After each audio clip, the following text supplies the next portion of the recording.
Welcome to public TV news బులెటిన్ల ముందుగా headlines. ఆకలితో ఉన్న వారికి ఒక పూట అన్నం పెట్టి చూడండి. యువ సంకల్ప ఫౌండేషన్ వ్యవస్థాపక అధ్యక్షులు.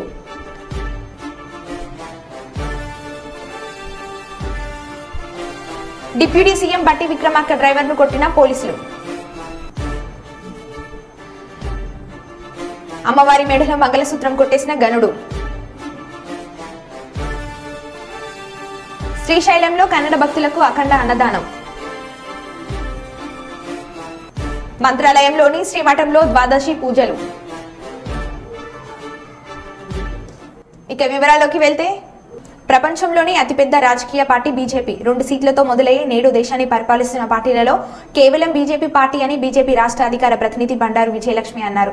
హర్యానా గవర్నమెంట్ బండారు దత్తాత్రేయ ఇంటి వద్ద భారతీయ జనతా పార్టీ ఆవిర్భావ దినోత్సవ కార్యక్రమాన్ని అడిక్మెట్ డివిజన్ బీజేపీ అధ్యక్షుడు నరేష్ ఆధ్వర్యంలో ఘనంగా నిర్వహించారు. ఈ సందర్భంగా బండారు విజయలక్ష్మి మాట్లాడుతూ దేశంలోని అగ్రగామి పార్టీలలో బీజేపీ ఉన్నత శిఖరాన్ని అధిరోహించిందని కొనియాడారు. రాబోయే లోక్సభ ఎన్నికలలో 370 నుండి 400పై చిలక సీట్లను దైవసం చేసుకుంటుందని ధీమాను వ్యక్తం చేశారు.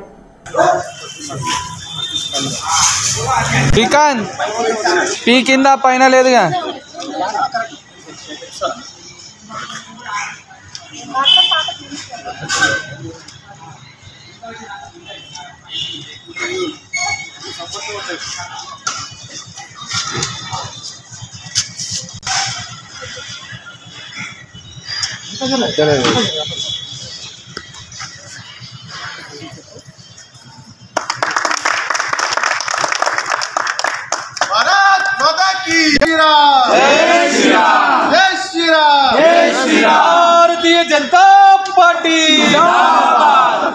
नरेंद्र मोदी गारी नायकत्व इस बार 400 पार फिर एक बार।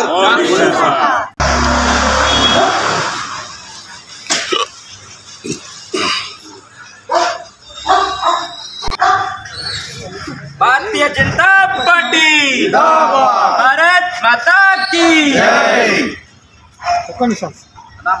పార్టీ ఆవిర్భావ దినోత్సవం అయింది. ఈరోజు ప్రపంచంలోనే అతిపెద్ద రాజకీయ పార్టీగా భారతీయ జనతా పార్టీ 2 సీట్ల నుంచి ఈరోజు చాలా పటిష్టమైన ప్రధానమంత్రులను ఇవ్వడం కానివ్వండి, దేశాన్ని పటిష్టంగా ఉంచే ఘనత భారతీయ జనతా పార్టీ కైవసం చేసుకుంది. అది కేవలం మా కార్యకర్తల బలం, వాళ్ళకున్న డెడికేషన్, వాళ్ళ స్ఫూర్తి, వాళ్ళ పనితీరు.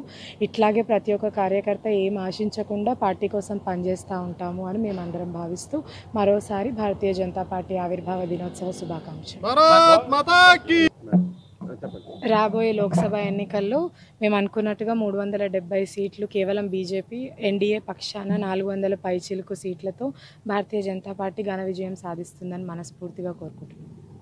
తెలంగాణలో ఎన్ని వచ్చే అవకాశాలు? డబుల్ డిజిట్ వస్తుంది అనుకుంటున్నాను. ప్రపంచంలోని అతిపెద్ద రాజకీయ పార్టీ బీజేపీ 2 సీట్లతో మొదలయ్యి నేడు దేశాన్ని పరిపాలిస్తున్న పార్టీలలో కేవలం బీజేపీ పార్టీ అని బీజేపీ రాష్ట్ర అధికార ప్రతినిధి బండారు విజయలక్ష్మి అన్నారు. హర్యానా గవర్నమెంట్ బండారు దత్తాత్రేయ ఇంటి వద్ద భారతీయ జనతా పార్టీ ఆవిర్భావ దినోత్సవ కార్యక్రమాన్ని అడిక్మెట్ డివిజన్ బీజేపీ అధ్యక్షుడు ನಿರಂತರವಾಗಿ ಮಲ್ಲಿಕಾರ್ಜುನ ದಾಸೋಹ ಒಂಬತ್ತನೇ ವರ್ಷದ ದಾಸೋಹ. ಈ ದಾಸೋಹದಲ್ಲಿ ಒಂದೊಂದು ದಿವಸಕ್ಕೆ ಒಂದೊಂದು ಸ್ಪೆಷಲ್ ಬೇರೆ ನಾವು ಒಂದೊಂದು ದಿವಸ ಊಟದ ಸ್ಪೆಷಲ್, ನಾಷ್ಟದ ಸ್ಪೆಷಲ್. ಇದು ನಿರಂತರವಾಗಿ ಇನ್ನೂ 3 ದಿನಗಳ ಕಾಲ ಹೀಗೆ ನಡೆದೈತಿ. ಎಲ್ಲ ಭಕ್ತ ಮಹೇಶ್ವರರು ಬಂದು ಕೃಪೆಯನ್ನು ಕೊಟ್ಟಿರುತ್ತಾರೆ. ಆ ಭಕ್ತ ಮಹೇಶ್ವರ ಮಲ್ಲಿಕಾರ್ಜುನ ಕೃಪಾಶೀರ್ವಾದ ನೀಡಲೆಂದು ಹಾರೈಸುತ್ತೇವೆ. ಇದು ನಿರಂತರವಾಗಿ ದಾಸೋಹ ನಡೆಯುವುದು. ಯಾರ ಭಕ್ತ ಮಹಾಶಯರು ಇದೇ ರೀತಿಯಾಗಿ ಎಲ್ಲರೂ ಬಂದು ಈ ದಾಸೋಹದಲ್ಲಿ ಭಾಗಿಯಾಗಿ ಆ ಮಲ್ಲಿಕಾರ್ಜುನ ಕೃಪೆಯ ಪಾತ್ರರಾಗಬೇಕಾಗಿರುವಂತೆ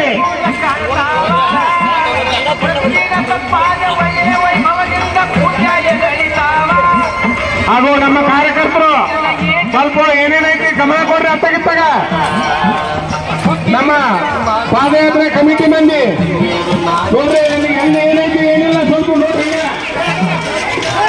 ರಾಮಣ್ಣ ಬಂದಿಟ್ಟು ಇವರು ಕೂಡ ದಾಸೋಹ ಕಾರ್ಯಕ್ರಮವನ್ನು ಕೊಟ್ಟಿರ್ತಾರೆ.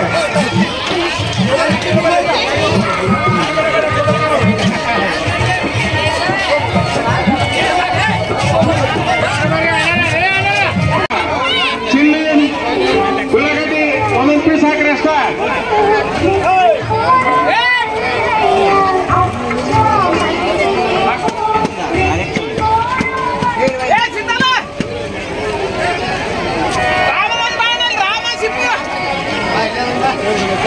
ಭಕ್ತ ಆಶಯರಲ್ಲಿ ವಿಜ್ಞಾಪನೆ ಕೊಡಿ, ಹಂಗ ಅನುಕೂಲ ಮಾಡ್ಕೊಡಿ. ಸಾಲಾಗಿ ಬಂದು ಸಹಕಾರ ಕೊಡಬೇಕಾಗಿ ವಿನಂತಿ.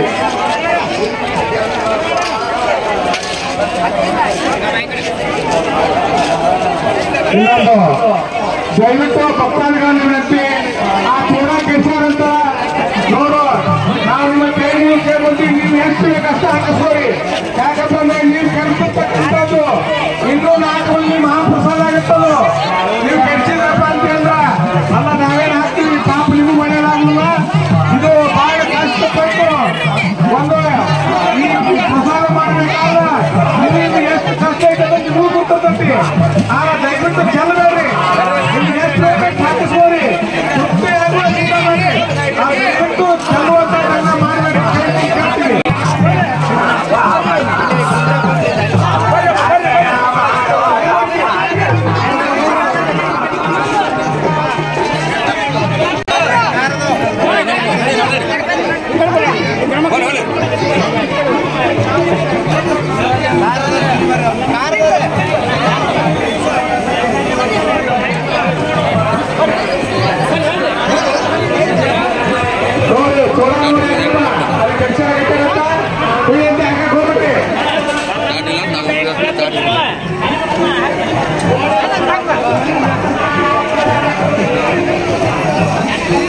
ಕೇಳ್ತೀವಿ.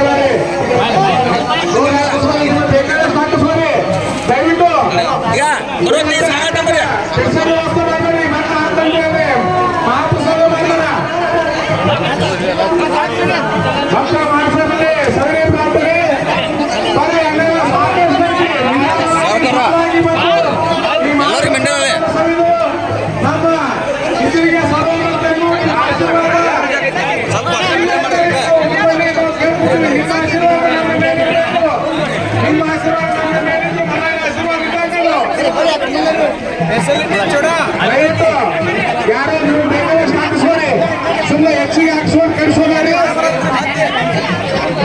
ಸಾಯಂಕಾಲದ ಒಂದು ಚೋಡ ಕಾರ್ಯಕ್ರಮ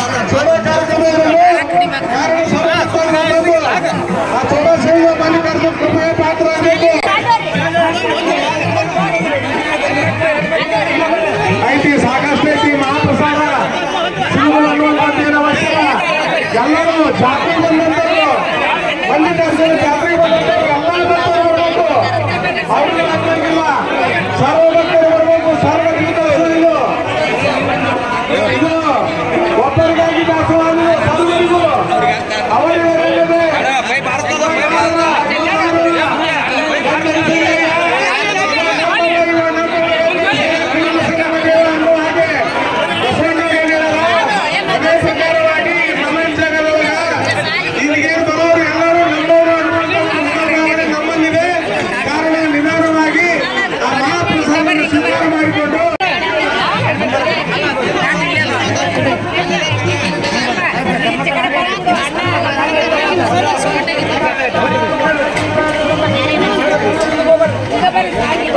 ನೋಡ್ತಾ ವಿಮಾನ ಮಂದಿ ಕರ್ಸೋರು ವಿಮಾನ ಮಂದಿ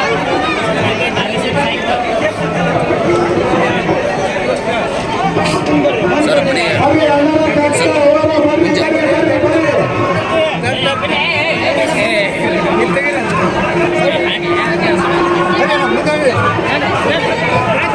ಎಸ್ ಬರ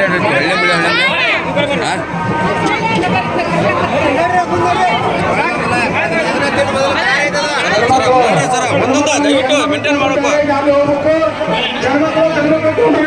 ದಯವಿಟ್ಟು ತಮ್ಮ ತಮ್ಮ ಪ್ಲೇಟ್ಗಳನ್ನು ಆ ಚೋಳ ಜೀವನಕ್ಕೆ ಪ್ಲೇಟ್ಗಳು ಸ್ವಚ್ಛತೆಯಿಂದ ಅಲ್ಲಿ ನಮ್ಮ ಸೇವಕರು అమ్మవారి మండలంలో మంగళసూత్రం కొట్టేసిన గనుడు. ఇక వివరాల్లోకి వెళ్తే ఆంధ్రప్రదేశ్లోని ఏలూరు సత్రంపాడు సౌభాగ్య లక్ష్మి గుడిలో దర్శనం కోసం వచ్చిన వ్యక్తి అసలు భయం భక్తి లేకుండా అటు ఇటు చూసి అమ్మవారి మెడలో ఉన్న 10 కాసుల మంగళసూత్రాన్ని దొంగలించి జేబులో వేసుకుని అక్కడి నుంచి చేజారుకున్నాడు.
కుప్పం మండల పరిధిలోని ఎమ్మెల్సీ భరత్ ఈ రోజు విలేకరుల సమావేశంలో మాట్లాడుతూ వాలంటీర్లని ఎలక్షన్ నిబంధనల ప్రకారం ఎలక్షన్ కమిషనర్ పార్టీల ద్వారా వాలంటీర్లతో ఎలాంటి కార్యక్రమంలో పాల్గొనవద్దని నిబంధనలను విధించడంలో వాలంటీర్ వ్యవస్థ రాష్ట్ర వ్యాప్తంగా రాజీనామా చేసి ఈ వాలెట్ వ్యవస్థ అనేది జగన్మోహన్ రెడ్డి సృష్టించిన ఒక సైన్యం.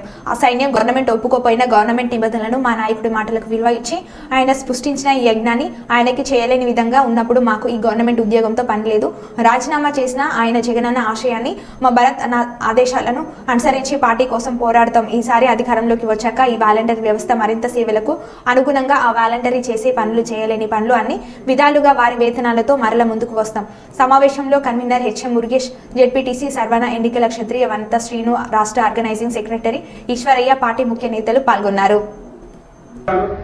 నా తరపు నుండి ఒకే ఒక రిక్వెస్ట్ ఏంటంటే, ఎవరైనా సరే ఏ పనికి మాట్లాడైనా మీ మీద అనవసరమైన మాటలు మాట్లాడినా లేదా ఎక్కడైనా మిమ్మల్ని కించపరిచే విధంగా మాట్లాడినా, మీరెవరు ఇక్కడ వచ్చి పనిచేయడానికి కానీ ఎవరు ఉంటారు వాళ్ళందరూ వచ్చి ఏమన్నా మీకు చెప్పినా కూడా దయచేసి ఇమ్మీడియట్ గా మీరు రియాక్ట్ అయ్యి మా దృష్టికి తీసుకోవాలండి. ఎందుకంటే ఈ రోజు నుండి మీ అందరికీ కూడా ప్రతి ఒక్క ఇంటి దగ్గర ప్రతి ఒక్క పార్టీ కార్యక్రమం చేయడానికి అధికారం. ఈ రోజు మీరు ఇంకా నో మోర్ వాలంటీర్స్, మీరు ఓన్లీ లీడర్స్ కాబట్టి ప్రతి ఇంటి దగ్గరికి వెళ్దాం, ప్రతి అవ్వతాతని మళ్ళీ ఒకసారి కలుద్దాం. మన నుండి సహాయం పొంది మీ చేతుల మీద నుంచి డబ్బు ఇచ్చినటువంటి కొన్ని లక్షల కుటుంబాలు ఉన్నాయి. ఆ కుటుంబాలన్నింటినీ కూడా మనం వెళ్లి మనం ఏం మంచి చేసినాం, మనం ఎందుకు ఓట్లు అడుగుతా ఉన్నాం, మళ్ళీ గెలిస్తే ఖచ్చితంగా ఇవన్నీ చేయించి పెడతాం అనేటటువంటి నమ్మకాన్ని మీరు క్రియేట్ చేయండి. ఖచ్చితంగా అక్కడ ఉండేటటువంటి లోకల్ లీడర్ చెప్తే నమ్ముతారో లేదో కానీ వాలంటీర్ గా మీరు ఒక మాట చెప్తే నమ్మకుండా ఉండేటటువంటి ప్రజలు ఎవరు లేరు. ఈ ఏప్రిల్ 9వ తారీఖున మన కొత్త మేనిఫెస్టో జగన్మోహన్ రెడ్డి గారు ప్రవేశపెట్టేటటువంటి కొత్త మేనిఫెస్టో వస్తా ఉంది. ఆ మేనిఫెస్టోలో ఇంకా ప్రజలకు ఏ రకంగా మనం సహాయపడగలుగుతాము, ఇంకా ప్రజలకు ఏ రకంగా మనం సేవ చేయగలుగుతాం అనేటటువంటి కూడా క్లారిటీగా వస్తుంది. కాబట్టి ఆ మేనిఫెస్టో వచ్చిన రోజు నుండి ప్రతిరోజు మీరు ఎట్లయితే ప్రతి ఇంటి దగ్గరకు వెళ్లి వాళ్ళకి ఇంతకాలం ఎక్స్ప్లెయిన్ చేశారో అదేవిధంగా ఆ మేనిఫెస్టో తీసుకొని ప్రతి ఇంటి దగ్గరకు వెళ్లి ఫలానా మంచి చేయబోతాము కాబట్టి మేము ఓటు అడుగుతున్నాము, గడిచిన 5 సంవత్సరాల్లో మేము ఇది మంచి చేసినాం కాబట్టి ఓటు అడుగుతున్నామని ధైర్యంగా చెప్పాల్సిందిగా కోరుకుంటున్నాను. అలాగే ఇది జేసీ గారు మొన్న పెట్టినటువంటి ప్రెస్ మీట్ మన joint collector RO election commission కి ఏమి చెప్పాలన్నా కూడా జాయింట్ కలెక్టర్ చెప్తాడు. జాయింట్ కలెక్టర్ రాజీనామా చేసినటువంటి వాలంటీర్లు ప్రచారంలో పాల్గొనవచ్చు అని క్లియర్ కట్ గా ఎలక్షన్ కమిషన్ కూడా రాశారు. మీరు ఇంక ఎవరికి భయపడాల్సిన అవసరం లేదు. మీరందరూ కూడా ధైర్యంగా ఊర్లలో తిరగండి. మళ్ళీ జగన్మోహన్ రెడ్డి గారిని మనం ముఖ్యమంత్రిగా చూడాలనేటటువంటి నినాదం తీసుకొని వెళ్ళండి. జగన్మోహన్ రెడ్డి గారు ఎన్ని రోజులు ఒక మాట అన్నారు, అదేంటంటే ఇది పెద్దందారులకి పేదలకు మధ్య జరుగుతా ఉన్న యుద్ధం అని. దాని అర్థం చాలా మందికి అర్థం కాలేదు. ఏదో ఈయన అంటారు క్యాప్షన్ బాగుంది సినిమాలో చెప్పినట్టు, కానీ 1వ తారీఖు పెన్షన్ తీసుకోవడానికి పడిన కష్టాలు మనందరం కళ్ళతో చూసినాం. ఈ నిమ్మగడ్డ రమేష్ అనేటోడు ఎవరంటే తెలుగుదేశం పార్టీకి సంబంధించినటువంటి వ్యక్తి. ఇంతకుముందు ఎలక్షన్ కమిషనర్ ఆయన. మన సర్పంచ్ ఎలక్షన్ లో డిలే చేసింది, ఎంపీటీసీ ఎలక్షన్ లో ఇబ్బంది పెట్టింది కూడా ఇదే నిమ్మగడ్డ రమేష్ అనేటటువంటి వ్యక్తి. అతను ఒక ఎన్జిఓ ఆర్గనైజేషన్ ద్వారా ఎలక్షన్ కమిషన్ కి నోటీసు ఫిర్యాదు చేశాడు. జగన్మోహన్ రెడ్డి గారు ఇచ్చినటువంటి పిలుపు మేరకు పార్టీ మీద కానీ జగన్మోహన్ రెడ్డి గారి నాయకత్వం మీద కానీ నమ్మకం ఉంచి స్వచ్ఛందంగా వాలంటీర్ పదవికి రాజీనామా చేసినటువంటి వాలంటీర్లు అందరికీ కూడా శతకోటి నమస్కారాలు తెలియజేసుకుంటూ, నిజంగా ఒక నాయకుడు ఎంత గొప్పవాడు అనేటటువంటి విషయం మనం చేసేటటువంటి ఇలాంటి కార్యక్రమాలు బట్టి ఆ నాయకుడు గొప్పతనం తెలుస్తుంది. అలాగే ఆ నాయకుడి కోసం ఎంత దూరం వెళ్ళగలుగుతారు ఒక మనిషి అనేది మీరు చేసినటువంటి ఈ రెసిగ్నేషన్ వల్ల ఈ రోజు చాలా క్లియర్ కట్ గా ప్రజలకు కూడా అర్థమవుతుంది. ఇంతకుముందు ఒక వాలంటీర్ మాట్లాడుతూ అమ్మాయి పుష్ప అనే మాట్లాడుతూ చాలా అద్భుతంగా మాట్లాడారు. నలుగురు వాలంటీర్స్, వాళ్ళకు కూడా నేను స్పెషల్ గా థ్యాంక్ యూ చెప్తాను. అమ్మాయి మాట్లాడుతూ జగన్మోహన్ రెడ్డి గారి మీద మాకు నమ్మకం ఉంది, మళ్ళీ గెలిచిన తర్వాత మేమే అపాయింట్మెంట్ ఆర్డర్ తీసుకుంటాము అనేటటువంటి కాన్ఫిడెన్స్ లోనే మనం ఎంత సాయం చేశాం, ప్రజలు మన మీద ఎలాంటి నమ్మకం పెట్టుకొని ఉన్నారు అనేటటువంటి విషయం చాలా క్లియర్ గా మనకు అర్థమవుతా ఉంది. అంతేకాకుండా కిషోర్ కదా లాస్ట్ మాట్లాడారు, కిషోర్ అశోక్ మాట్లాడుతూ మమ్మల్ని వాలంటీర్ నుంచి నాయకులుగా ప్రమోషన్ ఇచ్చినందుకు చాలా ధన్యవాదాలు అన్నాడు. నిజంగా ఆ మాట చాలా కరెక్ట్. ఎందుకంటే ఒక నాయకుడిగా ఎదగాలి అంటే చాలా కష్టం, ఎంతో పలుకుబడి ఉండాలి, ప్రజల దగ్గర మమేకమై ఉండాలి, వాళ్ళ సాధక బాధకాలన్నీ తెలుసుండాలి.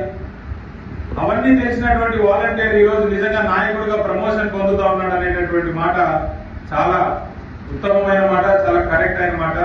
మీ అందరూ కూడా ఈ రోజు నాయకులుగా నిజంగా మీ అందరికీ ప్రమోషన్ వచ్చింది. సో మొట్టమొదటిగా మీ అందరికీ మా తరపు నుంచి ధన్యవాదాలు, కంగ్రాచులేషన్స్ కూడా తెలియజేస్తాను.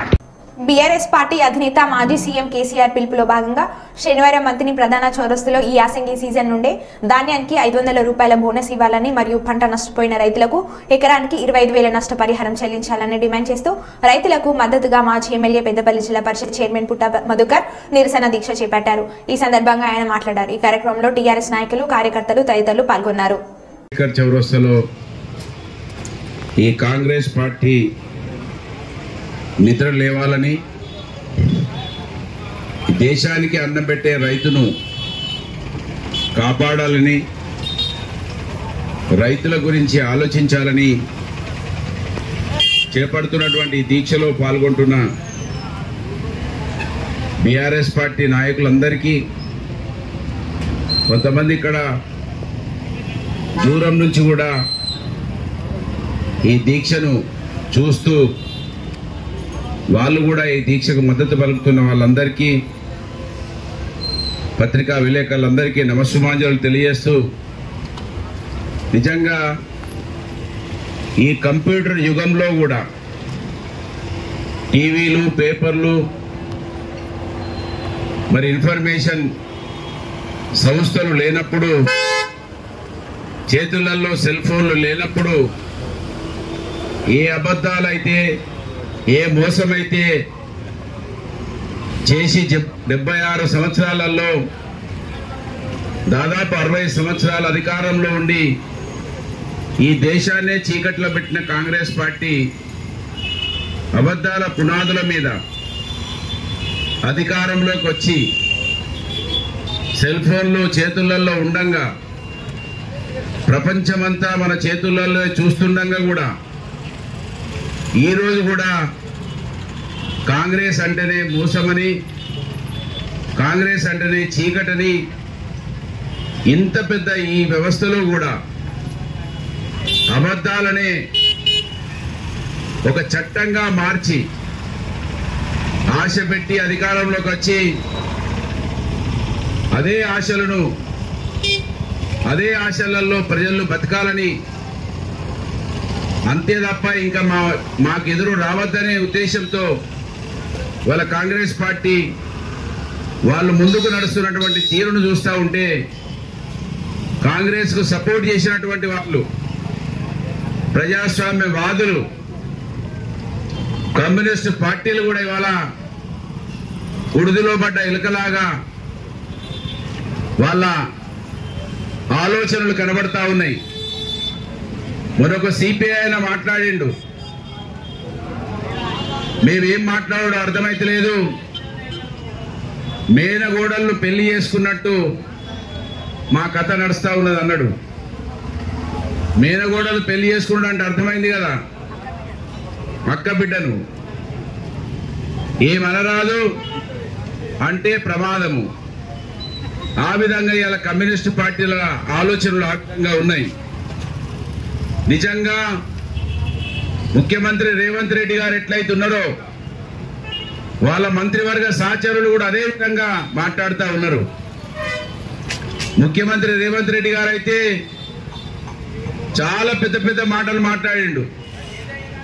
కేసీఆర్ గారిని అయితే ముఖ్యమంత్రిగా ఉన్నప్పుడు తెలంగాణ సాధించినటువంటి వ్యక్తి, వయసులో చాలా పెద్దవాడైనా చూడకుండా అనేక గలీజ్ మాటలు అన్నాడు.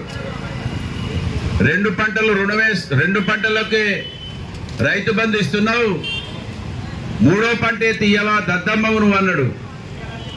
ఇవాళ రేవంత్ రెడ్డి గారు ఒక్క పంట కూడా రైతు బంధు చక్కగా వేయలే, రుణమాఫీ చేయలే. ఆ ఇద్దరు పెద్ద మనుషులు బ్యాంకులకు పోయేస్తారు. మన సమ్మన్న పెద్ద మనిషి పేరేంది ఊరట పుట్టపాక రాములు ఇప్పుడు ఆంధ్ర బ్యాంకు నుంచి బయటికి వెళ్తాడు. నేను ఇంతకుముందు ఆ బ్యాంకులకు పోతే చెప్తుండు, బంగారం కుదబెడుతున్నావు ఎందుకు పెద్దన్న అంటే, ఏం చేయమంటావు, బ్యాంకులో పోయేస్తారు ఎప్పుడు రుణం తీసుకుంటున్నామని చెప్తా ఉన్నాడు. పంట పోతుంది, భూమి పోతుంది అని అంటున్నది అవ్వ. అంటే ఇవాళ మంత్రివర్గం కూడా ఈ నియోజకవర్గానికి సంబంధించినటువంటి ఎమ్మెల్యే మేము చెప్పినాం, వర్షాలు పడ్డాయి, మీరు వర్షాలు పడలేదు అంటున్నారు. వాతావరణ శాఖ ద్వారా రిపోర్ట్ తెప్పించుకున్నాం, వర్షపాతం ఎక్కువ ఉన్నది ఆగస్టు, సెప్టెంబర్, జూలైలో అని చెప్పినాం. అంటే దాన్ని పెడచెవున పెట్టి నిన్న ప్రెస్ మీట్ లో కూడా మాట్లాడుతున్నారు. మేము అనేక విషయాలు చెప్తున్నాం, అయినా కూడా వాళ్ళ అబద్ధాలు మాత్రం ఆడతలేరు. ఇక్కడ చూడండి, ఆయనే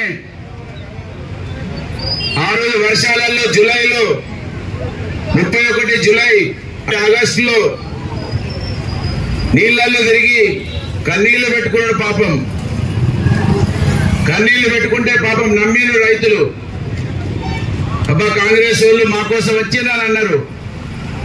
సంవత్సరం గడవలే, జూలై రాలేదు, వర్షాలు పడలేదు అంటున్నాడు. అంటే ఇంతకన్నా అబద్ధం ఇంకేదైనా ఉంటుందా? ఒకసారి రైతులు ప్రజలు ఆలోచించాలి. జూలైలో, ఆగస్టులో పెద్ద ఎత్తున వర్షాలు పడ్డాయి. బొక్కల వాగులో చెక్ డ్యామ్ను, ఆ చెక్ డ్యామ్ వల్లనే మంత్రులకు నీళ్ళు వచ్చినాయని చాలా చదువుకోని వాళ్ళు మాట్లాడినట్టుగా మాట్లాడిండు మన మంత్రి ఎమ్మెల్యే. ఇవాళ అదే చెక్ డ్యామ్ బతికిస్తున్నది మా ఎగ్లాస్పూర్ రైతులను. రైతులు పెట్టి నీళ్ళ కిందికి పంపించుకుంటున్నారు నీళ్లు. అంటే గంత చిన్నగా చెక్ డ్యామ్లు ఏ విధంగా ఉపయోగపడతాయి అనేది కూడా సోయి లేకుండా మాట్లాడారు ప్రతిపక్షంలో ఉన్నప్పుడు. కడియం ప్రాజెక్టు గేట్ల మించెల్లి నీళ్ళు వచ్చినాయి, అనేక ఊర్లలో నీళ్ళు వచ్చినాయి. మోరంచ వాగు దిగిపోయి ఓడేడు నుంచి మొదలుకుంటే కింది దాకా మొత్తం పొలాలు కోసుకపోయినాయి, వర్షాలు పడలేదు అంటున్నారు.